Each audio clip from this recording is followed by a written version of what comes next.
I just got served a black hand. Everybody will have got one. They're coming for us all.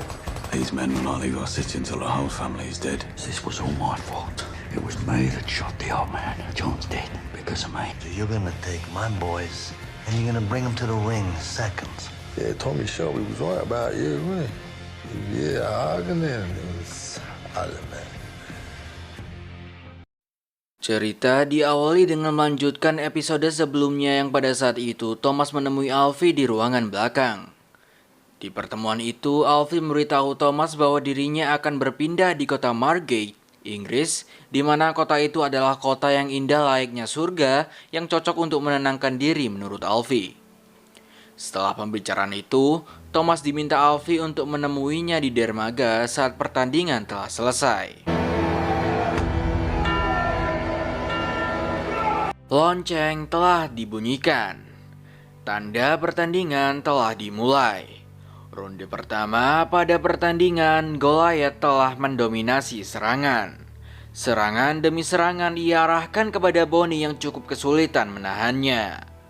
Sementara itu, di sisi lain setelah ronde pertama selesai, Arthur mengatakan kepada Thomas yang sudah ada di sampingnya bahwa ia mencurigai asisten Goliath yang berada di sudut ring. Di saat yang sama, tepatnya di kamar mandi wanita, Lizzie memberitahu kepada Ada dan Linda bahwa dirinya sedang mengandung anak dari Thomas.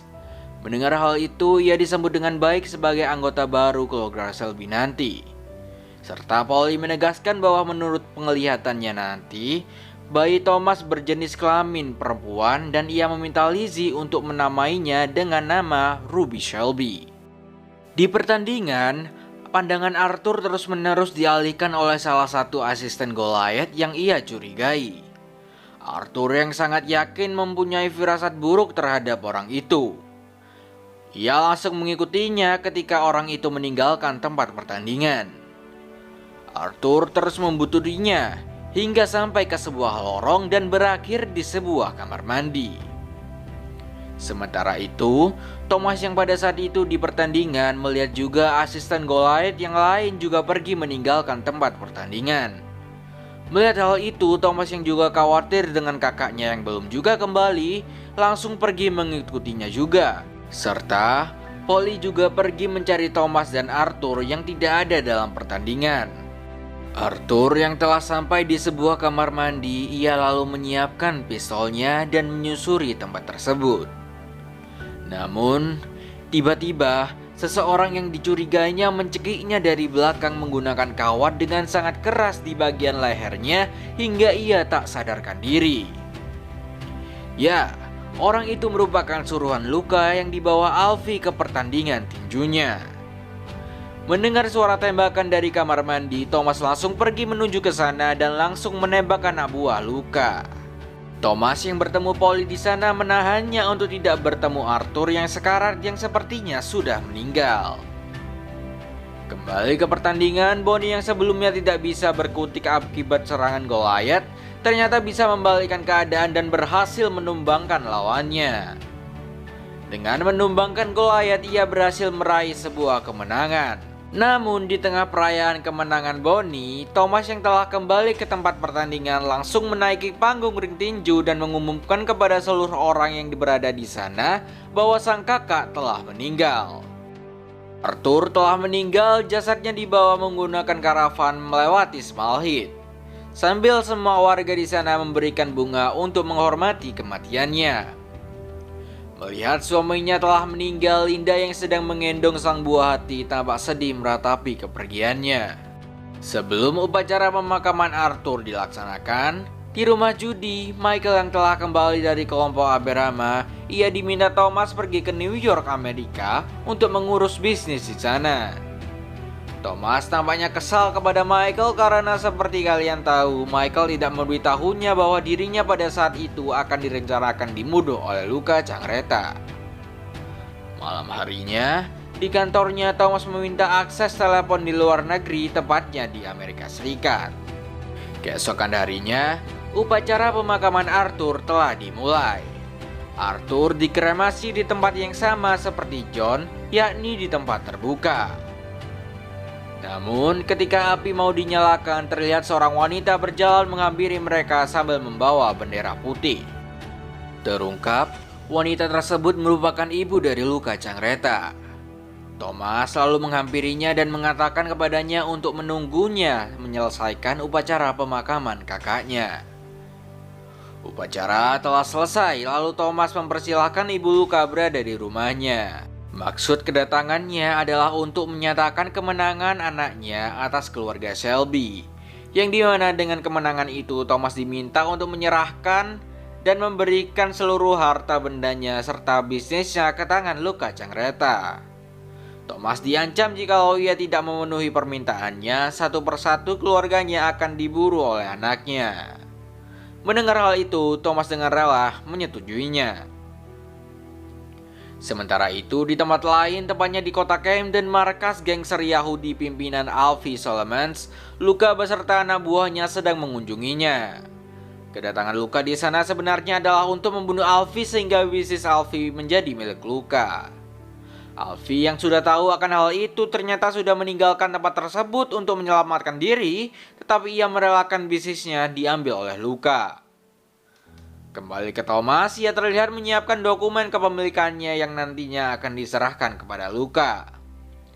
Setelah itu, ia pergi ke tempat pembuatan minumannya, yang tak lama, ternyata Luca beserta anak buahnya nampak muncul.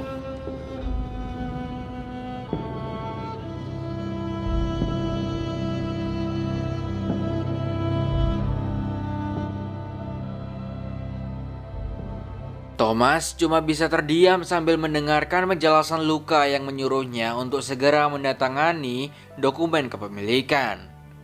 Thomas juga disuruh berlutut untuk hal itu, namun ia tetap akan melakukannya. Tetapi Luca juga dibuat terdiam oleh Thomas ketika ia memberitahunya bahwa ia telah membangun relasi dengan orang Amerika.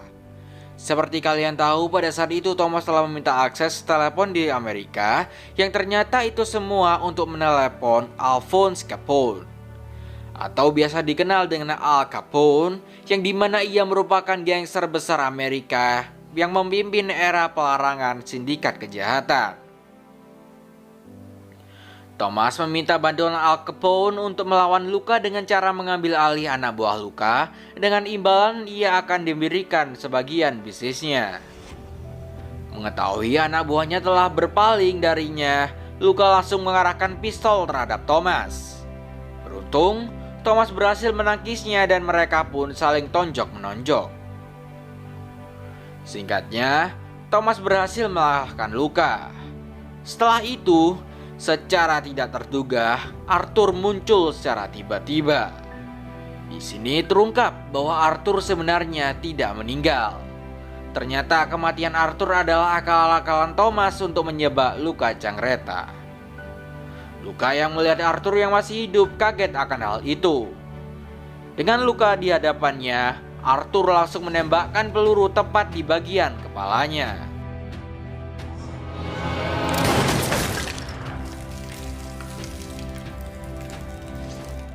You don't fuck with the Peaky Blinders. Setelah peperangan dengan mafia Amerika telah usai, Thomas dan beberapa keluarga dan Peaky Blinders merayakan kemenangannya dengan pesta minuman beralkohol. Di tengah mereka merayakan, Arthur di sana memberikan pidato singkat dan menyuruh Thomas untuk beristirahat dari pekerjaannya untuk sementara waktu, sehingga ia bisa menenangkan diri atas kejadian dengan Luca Cangreta. Keesokan harinya, terlihat di sebuah pantai Thomas menemui Alfie di sana.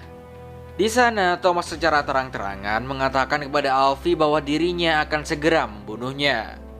Sebab Thomas ingin membunuh Alfie adalah karena Alfie telah mengkhianatinya. Mengetahui ia akan dibunuh, ia nampak pasrah mengenai hal itu. Ia juga memberitahu Thomas tentang kesehatannya, yang dimana Alfie ternyata telah mengidap sebuah kanker akibat menghirup sebuah gas berbahaya saat ia perang di Prancis. Namun, di saat Thomas menyuruhnya untuk diam, Alfie tiba-tiba menembakkan pistol hingga mengenai perut Thomas. Sedangkan Thomas lalu membalasnya dan mengenai bagian wajah Alfie. Mereka berdua terjatuh, tetapi Thomas berhasil untuk berdiri. Sedangkan Alfie masih terkapar di tepi pantai dengan kondisi tidak sadar yang sepertinya telah meninggal. 3 bulan kemudian, Thomas yang telah mengambil cuti dari pekerjaannya untuk menenangkan diri, nampaknya hal itu berbanding terbalik dari keinginannya. Thomas menjadi stres dan depresi, serta diperparah dengan mengonsumsi alkohol yang berlebihan. Beruntung, itu semua tidak berlangsung untuk waktu yang lama. Thomas yang mengetahui hal itu memutuskan untuk bekerja kembali seperti biasanya. Thomas yang telah kembali ke kantor langsung disambut oleh Arthur di sana.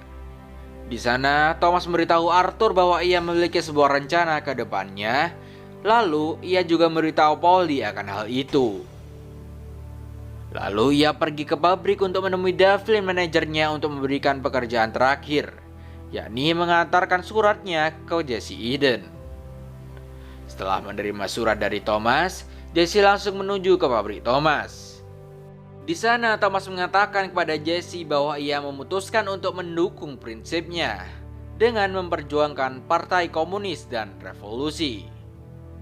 Thomas lalu memintanya untuk segera mengatur pertemuannya dengan para pimpinan komunis di Inggris.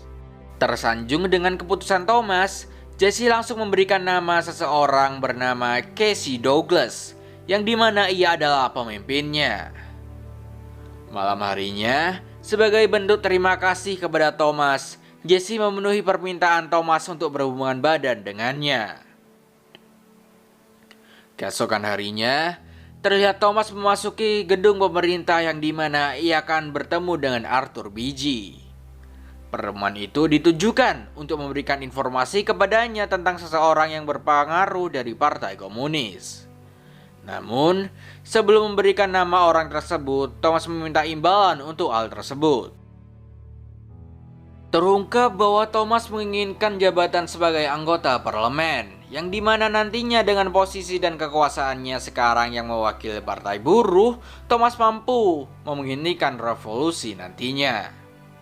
Nama Thomas dicantumkan di antara 3 kandidat lainnya sebagai anggota parlemen nanti, sambil anggota Peaky Blinders dan keluarganya mencoblos untuk namanya.